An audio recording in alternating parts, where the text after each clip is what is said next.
Hello বন্ধুরা, কেমন আছেন সবাই? তো বন্ধুরা, আমার হাতে একটি ফল দেখতেছেন। এই ফলটা হলো জাপানের জাতীয় ফল। এই ফলটার নাম হলো পার্সিমন।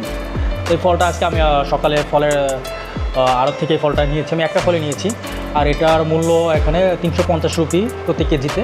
তো একটা আমার ওয়েট ছিল 210 গ্রাম, যেটা 70 রুপিতে আমি এই ফলটা কিনেছি। তো এই ফলটা আমি এখন রহমানির রাহিম। আশা করি বন্ধুরা ভালোই হবে। ভিতর এবং বাইরে কিন্তু একই রকম দেখতে। বাইরেও কমলা কালারের, আর ভিতরের এখানেও কমলা কালারের মতো দেখতে। তো বন্ধুরা, এই হলো পার্সিমন, জাপানের জাতীয় ফল।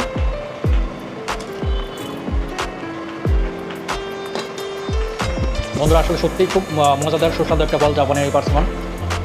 তো আমি যে 70 রুপির দিয়ে ফলটা কিনেছি, আমি এই ফলটা এখন খেয়ে আমার মনে হচ্ছে যে আমার 70 রুপি বৃথা যায়নি। ফলটা যথেষ্ট মজাদার, যথেষ্ট সুস্বাদু। তো বন্ধুরা, ভিডিওটি ভালো লাগলে অবশ্যই শেয়ার করতে ভুলবেন না। ধন্যবাদ।